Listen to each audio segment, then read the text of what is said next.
Reinis Pozņaks kopā ar mums šī gada pirmajā intervijā Krišāņa Kļaviņa YouTube kanālā.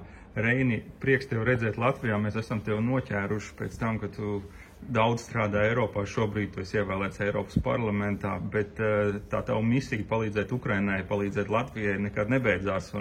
Un prieks, ka atrad laiku, lai mēs varētu parunāt 3 gadu tūlīt apkārt karām, 3 gadi arī Twitter konvoju. Un Twitter konvojs ir tāda lieta, kā automašīnu ziedošana Ukrainas frontes līnijā karavīriem, lai viņi labāk varētu aizstāvēt Ukrainu un aizstāvēt Eiropu. Kādas šobrīd jaunumi, kas tur notiek? Tur, jāsaka, diemžēl, no vienas puses diemžēl, no otras puses par laimi, jaunumu nav par laimi tādā ziņā, ka viss joprojām turpinās, joprojām cilvēki gatavi braukt, tērēt laiku, joprojām arī mašīnas ziedo, diemžēl, joprojām arī dzer cilvēki pie stūres lielā daudzumā, un diemžēl arī tas, ka tas joprojām ir nepieciešams. Bet joprojām viss turpinās un turpinām vest mašīnas uz Ukrainu. Lai mūs nepārprast par to dzeršanu pie stūres, ne Twitter konvojs dzer. Paņem mašīnas no tiem, kam tiek konfiscētas mašīnas šeit. Patiesībā par tām mašīnām daudz mīt, daudz saka, varbūt varētu viņas izmantot šeit, ziedot kādam no tām mašīnām, kas ir konfiscētas. Mēs paņemam, nezinu, varbūt 3. 4. daļu. Ļoti daudz mašīnas paliek šeit, tiek pārdotas izsolē valsts ieņēmuma dienestu. Tā kā, ja ir tāda vēlēšanās un idejas, viņas var arī izmantot, pietiek tur arī, ja kāds gribētu ziedot viņas vietējām vajadzībām. Labā ziņa, ka Ukraiņa joprojām turās. Ir 3 gadi tūlīt šajā mēnesī apkārt tam, kas notiek Krievijas nelietīgajam iebrukumam. Teritorija apmēram 20% no valsts ir zaudēta šobrīd. Kā tu redzi to, kas notiek šobrīd, kas ir tas galvenais, kas mums varbūt, kas katru dienu nesako līdzi? Kas mums būtu jāsaprot par to, kas šobrīd ir Ukrainā? Ļoti karš joprojām Ukrainā, ļoti smags un mokošs un ilgstošs, bet arī tas noskaņojums ļoti atkarīgs no tā, protams, ar ko tu runā arī Ukrainā. Tā, tu runā ar cilvēkiem, kas ir tieši ierakumos un kaujas vienības, protams, ka iet ļoti smagi un ļoti grūti, un brīžiem varbūt kaut kāda arī bezcerība.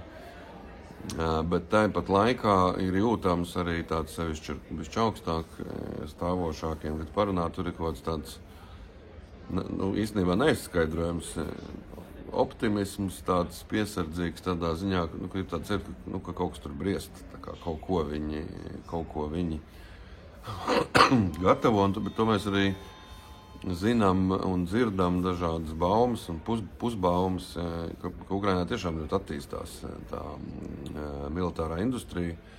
Un, ja reiz Eiropa, diemžēl, nespēja 3 gados to izdarīt, tad Ukraiņi šajā ziņā iet uz priekšu, un kā mēs zinām, Ukraiņi arī, viņiem ir ļoti liela vēsture un tradīcijas tā pašā raķešu būvē. Un to mēs arī redzam ar tiem droniem, ko viņi dara šobrīd jau viss Krievijas teritorijā. Tā kā jāturpina atbalstīt, un es domāju, ka rezultāts būs labs. Ukraina turpina cīnīties, es domāju, tā ir pati galvenā ziņa. Un tas ļauj arī mums pagaidām dzīvot brīvībā un mierā. Tagad ir liels notikums saistībā ar jaunā ASV prezidenta Donalda Trumpa atkal stāšanos amatā, 2. viņa termiņš pēc viena termiņa pārtraukuma. Ko tu redzi atšķirībā no Baidena administrācijas iepriekšējā prezidenta? Kas varētu mainīties šobrīd? Mainīties tas, ka varētu būt aktīva rīcība, daudz aktīvāka. Protams, nav skaidrs, vai tas būs labi vai slikti, bet tāda aktīvāka apņemšanās šo karu izbeigt ir jūtama. Jautājums, kādā veidā izbeigt. Tas, protams, ir ļoti kritisks jautājums, tā kā ar ko tas beigsies, nezinu, bet tomēr es uz to skatos ar zināmām cerībām, sevišķi pēc pēdējiem, kaut kādām indikācijām, paziņojumiem, gan par dabas resursiem Ukrainā un visu pārējo, jo tas, kas dara bažīgu, ir pat tad, ja tiek panākts miers, vai kaut kāds darījums, kuram piekrīt arī Ukraina. Jautājums, kā vispār tā rietuma pasaule tālāk ar to dzīvos, jo tas mainīs visu, var mainīt vispār visu to pasaules normālo lietu kārtību, jo tomēr, kas notiek ar kara noziegumiem, kas notiek ar aizvestajiem 10 000 bērniem, kas notiek ar sankcijām, kas notiek ar aresta orderiem Putinam, kā tas viss tiks risināts. Tāpēc es joprojām klusībā varbūt naivi ceru, bet ka tas tomēr beigsies ar Ukrainas tīru uzvaru un Krievijas režīmu maiņu, teiksim tā. Un man šķiet, ka tas ir ilgtermiņā vienīgais risinājums Krievijas, jo kamēr tas režīms nemainās, mēs nevaram atslābt nevienu brīdi. Pat arī tad, kad mainās, nevaram tik ļoti atslābt, kā vēsture rādē. Nu jā, Krievijai cikliski visu laiku ir vajadzīgs karš, un viņi bez mazliet nevar dzīvot. Par Ukrainu vēl skatoties, kā tu redzi valsts, viņas karavīri, iedzīvotāji, viņi ir vēl kopā ar Zelenski, vai viņš arī ir apnicis jau? Sarežģīts jautājums ir. Es domāju, ka tas vidējs varētu būt tāds, ka viņš varbūt ir apnicis, bet arī visi saprot, ka nav īstais brīdis, teiksim, kaut ko mainīt šajā ziņā. Bet tas ir normāls, ka dzīvojot karā 3 gadus, viss apnīk, ne tikai Zelenskis, viss apnīk. Arī Eiropa ir apnikusi Ukraiņiem ar savu runāšanu. Un neskatoties to, ka ir pateicīgi par to, ko Eiropa ir devusi, bet tāpat laikā arī ir apnikusi, ja devusi ir pamaz.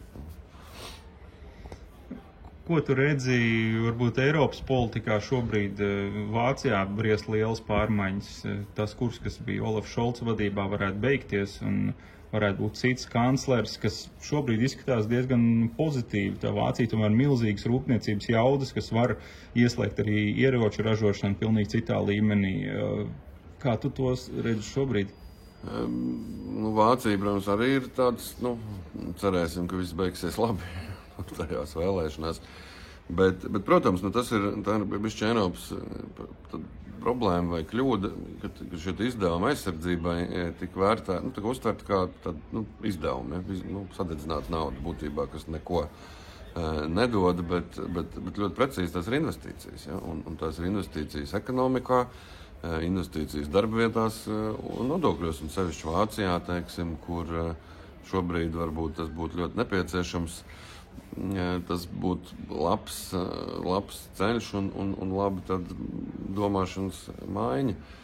Bet arī ir tāda aprēķina, kas bija tajā konferencē, ko es rīkoju, ko ekonomists Šeremeta minēja, Namaglos Ķīles institūts bija aprēķinājis, ka Krievijas uzvaras gadījumā, teiksim, vai panākumu gadījumā, Vācijai tas izmaksās 20 reizes vairāk nekā viņš šobrīd tērē Ukrainas atbalstam. Tā iemesla dēļ, ka ir skaidrs, ka būs jābruņojās, būs varbūt pat arī jākaroja.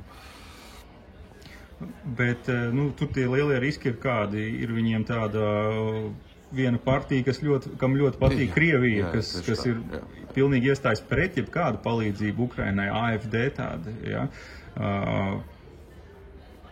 Eiropa ir nonākusi līdz kaut kam tādam, ka var nobalsot par to, protestējot pret to liberālo pasaules kārtību, kas ir bijusi šobrīd ar tiem milzīgiem migrantu bariem, kas ir pārņēmusi Vāciju.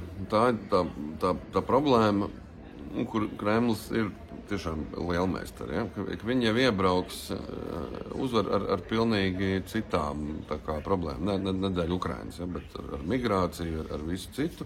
Un, protams, paralēli viņi arī grib draudzēties ar Krieviju. Ja? Un Kremlis tādā ziņā ir absolūti lielmeistari, jo viņš ir gatavojušies 20 gadus visam tam, kas notiek, un 20 gados tu vari izveidot partijas, izaudzināt politiķu paudzi, šķelt sabiedrību dažādos jautājumos, radīt migrācijas krīzi tā skaitā. Ja?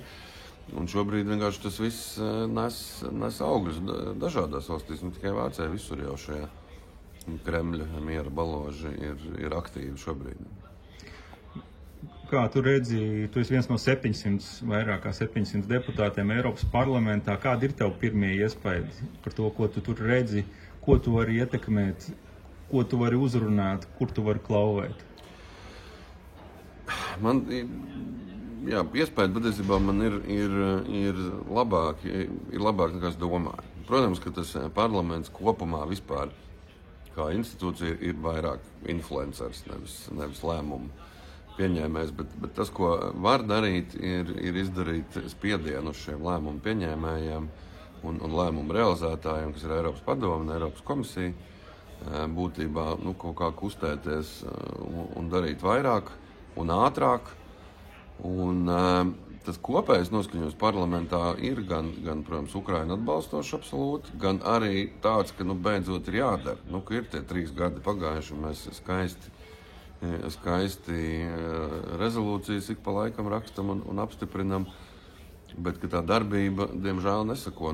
Bet es saku, vienīgais, diemžēl, ko parlaments var izdarīt, ir vienkārši izdarīt spiedienu uz tiem darītājiem. Kad dariet ātrāk un ejam uz priekšu. Bet tas arī ir jādara. To arī parlaments dara.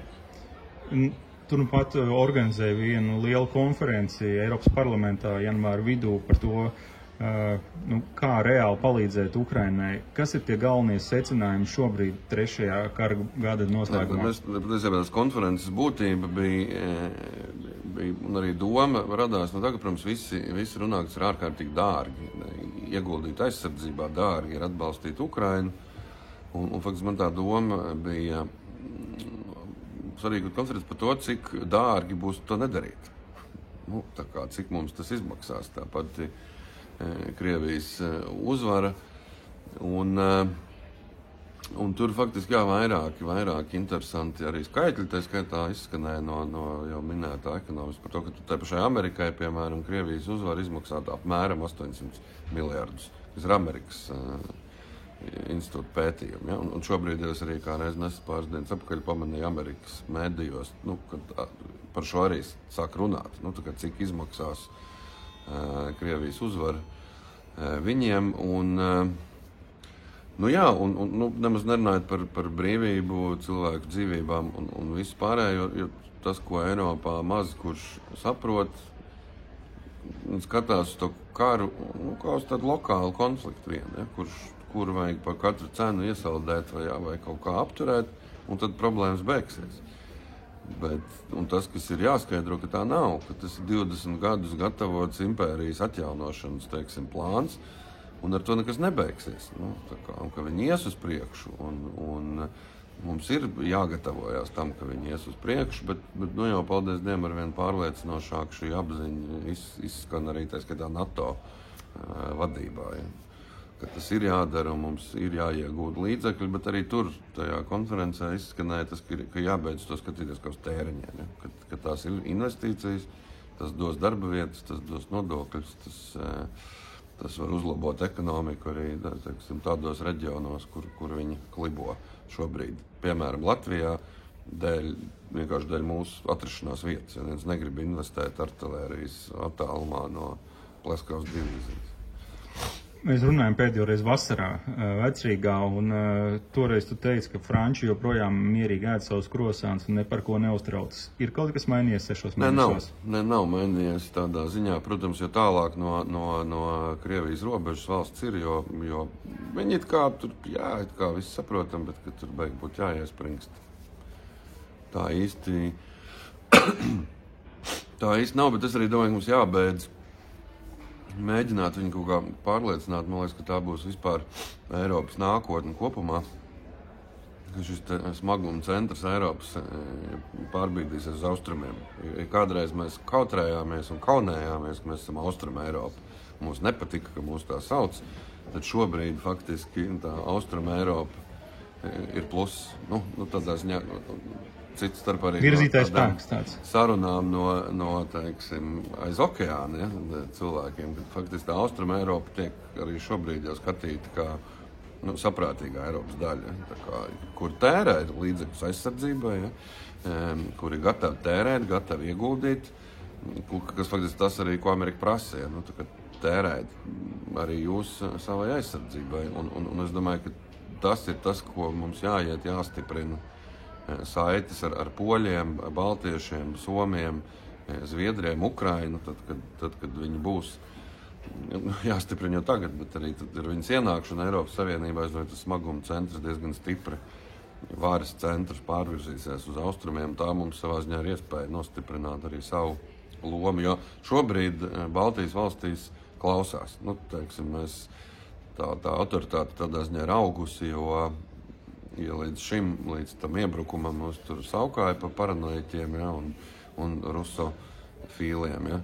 Fobiem. Fobiem, rusofobiem. Tad šobrīd, jā, mēs varam teikt, ka mēs taču teicām, ja, un visi ir sapratuši, jā, ka nevelti mēs tur tās drāmas būrām visu laiku par Krieviju, ja, ka tā ir izrādījusies taisnība. Tad tev nav īsti ilūzijas, ka francūži vai itāļi pēkšņi sāks dzīvot līdz vairāk? Nē, bet tas arī es arī viņam tas neko nepārnūt, jo mēs arī, patiesībā maz kam dzīvojam līdz, kas ir bišķi tālāk.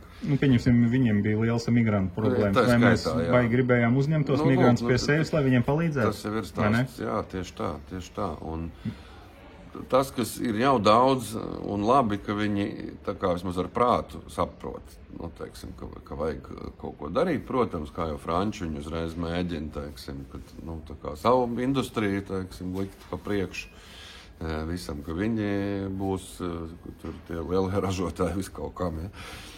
Un mēģina no tās jau kaut kādu pragmātisku labumu gūt, bet es domāju, ka mēs viņus nepārliecināsim. Arī nevajag tur kaut kādu emocionālu līdzpārdzīvojumu no viņiem gaidīt. Bet Vāciju mēs varam uz savu pusi pagriezt. Viņiem ir ļoti smaga vēsture ar to otrā pasaules kara, to, ko viņi darīja otrajā pasaules karā, ar to zīmogu, ar to milzīgo vainas apziņu pret visiem, kas ir pozitīvā ziņā tā, ka Krieviem absolūti tādas vispār sajūtas nav. Viņi turpina darīt to, ko citi darīja pirms 90 gadiem. Bet tu redzi to, ja, pieņemsim, tas AfD neuzvar vēlēšanas, tas būtu drausmīgs variants vispār Eiropai, ja AfD uzvar.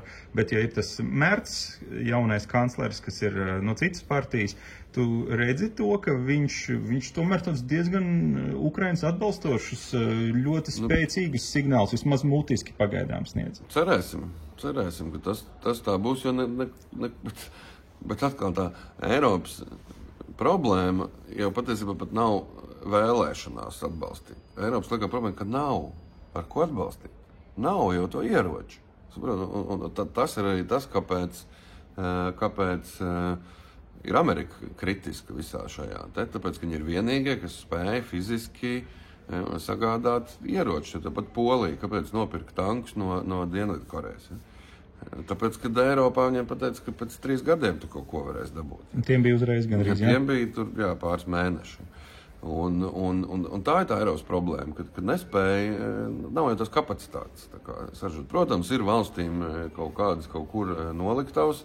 Es arī saprotu, ka tu negribi iztukšot savas noliktavas, tāpēc, ka atnāk līdz tevīm, ja? Bet tā Eiropas problēma ir tā, ka vienkārši fiziski nav ko dot. Vai ir ļoti maz ko dot, un ar to nepietiek. Par ieročiem. Mēs redzam, Ukrainai ir ļoti maz aviācijas, kas ir F-16, tur pārdesmit, varbūt tagad franču Mirage, mazāk par 10 pēc dažādiem avotiem. Ko tu redzi? Ir kaut kādi ieroči, skaidrs, viņi gribētu, lai viņiem būtu atombumbi, tad Krievs, es domāju, aizvāktos, bet to viņiem nekad neviens neiedos, ja vienīgi viņi paši radīs un viņiem atļaus to radīt. Bet tu redzi kaut kāds ieročs, kas būtu šobrīd, pieņemsim aviāciju, tur 300 lidmašīnas, kas varētu mainīt. Kas varētu mainīt kara gaitu? Es domāju, ka tās pašas raķetes tālās darbības, tā skaitā. Ar atļauju šaut pa Krieviju un pietiekamā daudzumā. Tās diezgan daudz ko varētu mainīt. Aviācija, protams, arī. Jā, protams, un pretgaisa aizsardzības sistēmas. Ja. Bet Ukraiņi ļoti ir ārkārtīgi radoši arī ar tiem gaisa, kad viņiem uzbrūk, teiksim. Mēs skatāmies tos datus, tad tur it kā izstāsta, ka ir samazinājusies tā spēja atvairīt, kad ir raķetes sasniegušas mērķus, vai Krievu vairākas. Bet patiesībā viņi ārkārtīgi lieli meistari ir radīt viltus mērķus, teiksim. Un tādus, kas pēc visiem parametriem, pilnīgi visiem izskatās kā absolūti īsti, teiksim. Un tas, ko viņi dara, arī pieiet šim te radoši. Ja tu nevari, teiksim, visu nosargāt, tad radi pārliecinošus viltus mērķus, pa kuriem šauja. Tā kā Ukraiņi atrod vienmēr izējas. Un arī patiesībā tie paši droni, kas tagad ir ļoti modē, un, protams, tas ir jaunums, un, protams, tas maina arī kara gaitu. Bet joprojām viņi radās no bada, no artilērijas bada, un viņi neaizstās artilēriju joprojām, tas artilērijas trūkst, jo gluži vienkārši, teiksim, tie paši FPV droni, pa ko mēs visi fanojam, bet jāatcerās, tas katrs drons ir būtībā lidmašīna, tev vajag pilotu, katram dronam, artilērijas lādiņam tev nevajag katram pilotu, ja? Un, protams, ka tas ir milzīgs jaunums ar milzīgu pievienoto vērtību, viss šis dronu tehnoloģijas, dronu karš, bet viņš neaizstāja pilnībā arī teiksim, klasiskos ieročus, un viņš ir savā ziņā tāds bada radīts produkts. Kādas ir tavas domas par to, ko Somija dara? Esot NATO, mēs redzējām pagājušajos mēnešos pārāvu vienu kabeli starp Igauniju un Somiju. Ko Somija izdarīja? Viņi savāca vienkārši to Krievu kuģi, konfiscēja, jūrniekus aizturēja. Jā, tur Somija rāda, piemēram, nevelti. Somija ir vienīgā, manuprāt, Eiropas valsts, kur nevienu dienu nav pārtraukusi gatavoties karam Krieviju. Nevienu dienu. Viss viņiem ir gan militārais dienests, gan būvnormatīvi tādi, ka visās ēkās, ne visās, bet pēc kādiem kritērijiem jābūt ir patvērtnēm. Un visu laiku ir bijuši gatavoties. Vakar kā reiz mums bija saruna un kolēģi, kurš arī ar NATO pieredzi. Viņš šeit, ka viņi braukuši, Somija vēl nebija NATO, bet viņi brauc tur sadarbības kaut kādās misijās, un viņas gandrīz vienmēr beigušās ar to, ka viņi mācās no somiem, nevis māca somas. Tā kā Soma ir ļoti spēcīga un arī ļoti spēcīgs ieguvums NATO, un arī, kā redzam, izlēmīgi, ja tas ir vajadzīgs. Reini, ko tu redzi Latvijā, kas notiek pie mums?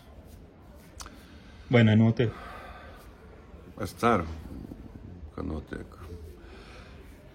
Man šķiet, ka ir katastrofāla absolūti situācija. Tā spožākā ilustrācija ir tas, ka populārākajai politiskajai partijai valstī populārākajai ir 8% atbalsts. Un tas liecina, ka mums ir liela krīze sabiedrības, teiksim, attiecībās ar valsti.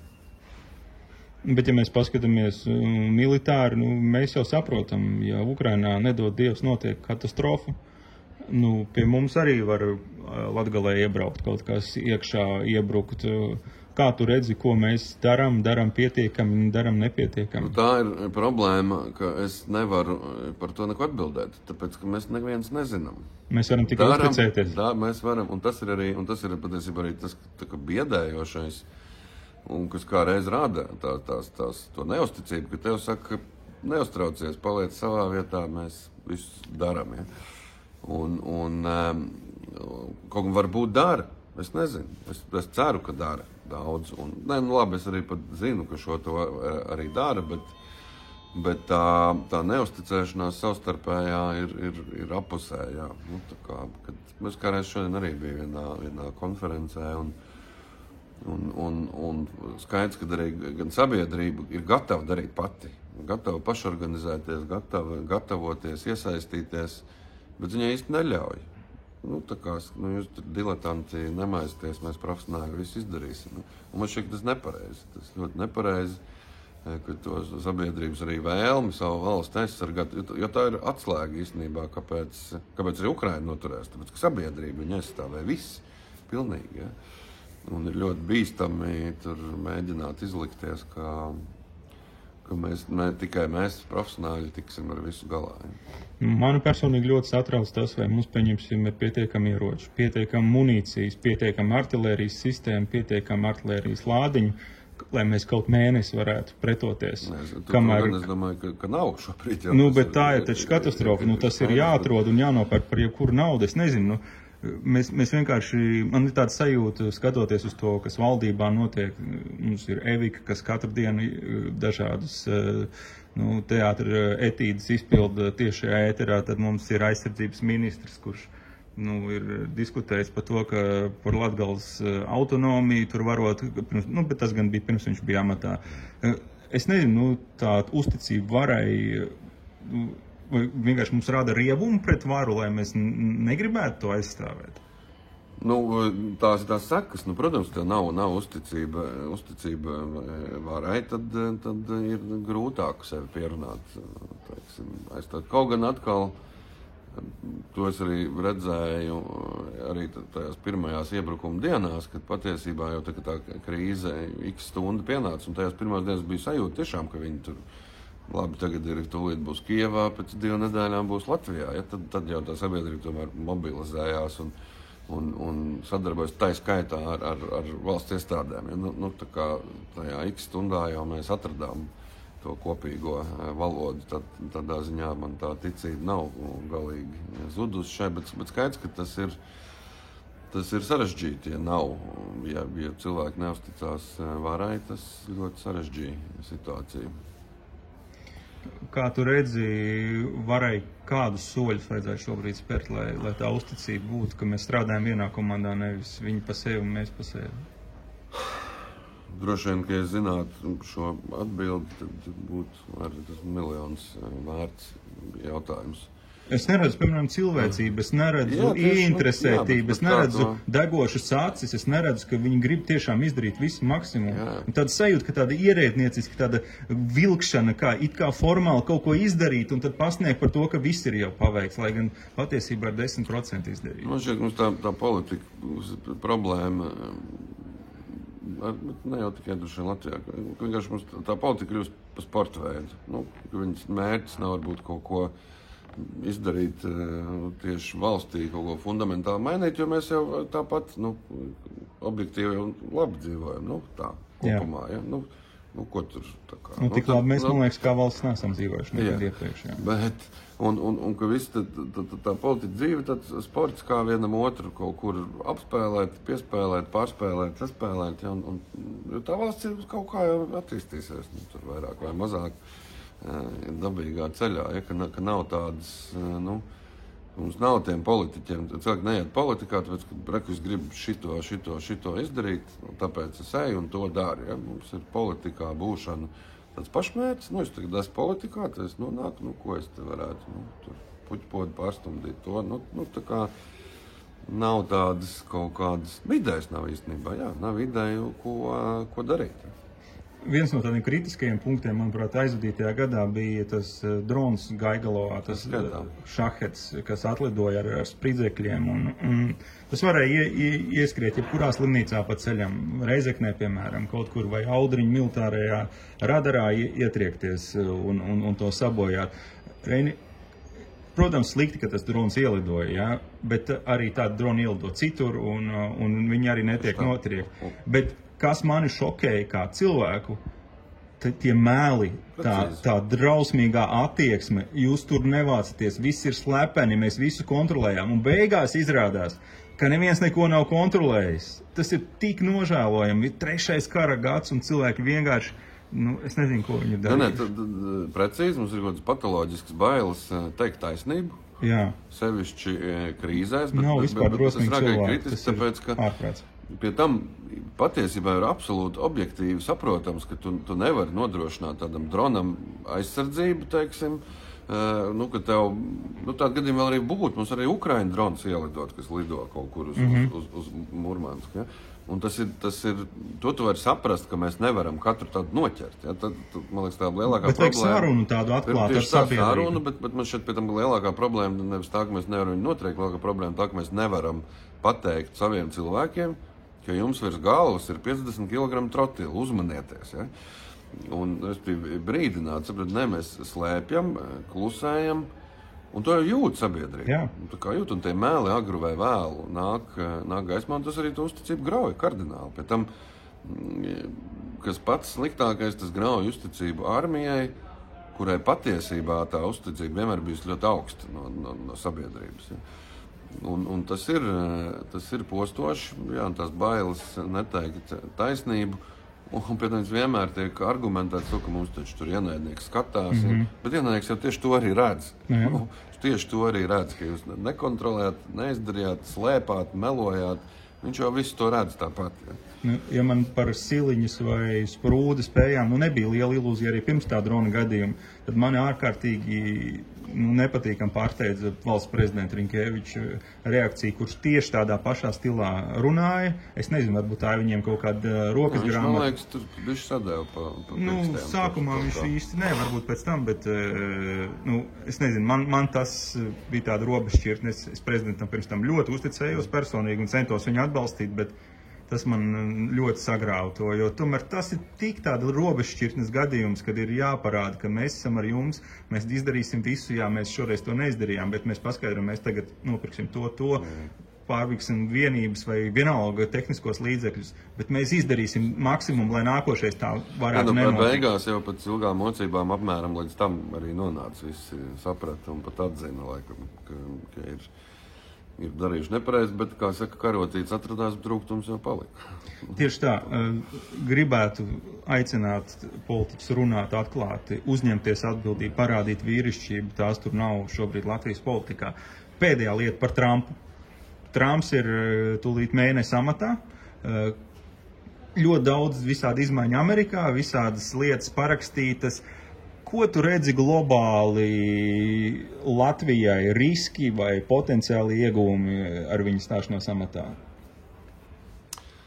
Man liekas, ka potenciāli riski ir ne tikai Latvijai, bet visai pasaulē, ja viņš turpina visu šo teritoriju iegūšanu nacionālās drošības dēļ, jo tas ir precīzi tas, ko saka un dara Putins, precīzi. Un tur, es domāju, nebūs ilgi, ka arī citas lielvaras tieši šādu argumentāciju sāk izmantot.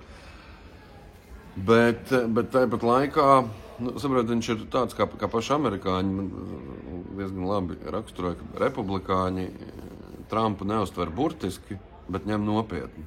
Bet demokrāti neņem nopietni, bet uztver burtiski. Ja. Un tas viņa, ar ko tas viss beigsies, es nezinu. Skaidrs, ka tas ar kaut ko beigsies, bet tas var tikpat labi beigties labi un tikpat labi arī traģiski. Tā labā ziņa nosacīta ir tāda, ka arī tā Eiropā var just, ka visi ir nobijušies tādā ziņā, ka saprot, ka būs mums varbūt pašiem teiksim, jāspēj par sevi parūpēties. Pie tam tas var notikt arī ne tāpēc, ka Amerika negrib, bet tāpēc, ka Amerika varbūt aizņemta citur kaut kādos lielos konfliktos. Ja? Tā kā, katrā ziņā to aputējušo burku, ko sauc par Eiropu, viņš ir, tā kā sakratījis vismaz, ja? Un, pie tam patīk, mums viņš nepatīk, viņš ir ievēlēts, tā ir amerikāņu izvēle. Un mums ir jāmācās ar to sadzīvot, bet ir arī diezgan interesanti Eiropas parlamentā vērot no dažām labi gan marginālām grupām, kuras kamēr atsaucās uz demokrātiju, ja, bet te, kur tā demokrātiski ievēlēts prezidents, ir bezmaz jālikvidē un nošaut viņu viens nepiedāvāja, bet tā kā tā demokrātija dažu prāt ir laba tikai tad ievēl tos, kas tev patīk, nevis tos, kas tev nepatīk. Bet katrā ziņā tāds skaidrs, ka ir tāda reāla sajūta, ka karš var beigties daļ viņa drīz, bet absolūti nav skaidrs, viņš beigsies labi vai slikti. Bet, ja mēs paņemam absolūti katastrofālāko scenāriju Latvijai, tad 1945. gadā pēc Otrā pasaules kara satikās Lielbritānija, ASV, Padomju Savienība Jaltā, un pieņēma, var teikt, lēmumu sadalīt pasauli ietekmes zonās, un Latvijai nepaveicās, Latvija nonāca Padomju ietekmes zonā. Un tā bija okupācija līdz 90. gadam Latvijai. Es nezinu, mani ārkārtīgi satrauc tas, ko Trumps saka Kanādai, tas, ko Trumps saka Meksikai, Panamai, Grenlandai. Skaidrs, ka Putins un Si Dzinpings jebkurā brīdī būs gatavs pateikt, uztaisam Jaltu 2, sadalam pasauli, mums ir tik daudz kopīga, darīsim, tu ņem tās visas, ko vajag. Putins te paņems Austrumu Eiropu, varbūt Ziemeļa Eiropu, un Ķīna paņems Taivānu, varbūt Filipīnas, varbūt vēl kaut ko. Man, ja godīgi, nedrīkst tā notikt. Grūti ir iedomāties, ka tas realitātē tā var notikt, tad ir vienkārši, es nezinu, beigas. Tad mums ir beigas, tā pasaules godīgi, kārtība ir pilnīgi. Tad ir beigusies. Bet es, ja godīgi, nedomāju, ka tas tā. Tas tā ir skaidrs, ka tās sarunas, jebkurš kāds jau beidzās ar mieru sarunām, bet es joprojām ceru, ka tās būs sarunas ar Krievijas režīma beigām. Jo, lai kāds būtu tas iznākums, ja režīms Krievijā paliek tas pats, mums tas ir problēmas atlikšana bērniem, nevis atrisināšana. Reinis Pozņaks, Eiroparlamenta deputāts no Latvijas, Twitter konvoja lieliskās iniciatīvas viens no autoriem un virzītājiem. Reini, milzīgs tev paldies par to, ko tu dari visus šos 3 gadus, jo tu jau apzinies tos riskus, kas būs tev un tavai ģimenei līdz 7. pakāpei, ja te ienāks Krievija. Jā, protams. Tā kā apbrīnojam drosmi, Reini, paldies tev, cenšamies tev atbalstīt kā vien varam, un lai Latvijai izdodās, Eiropai izdodās, Ukrainai un Amerikai arī. Paldies!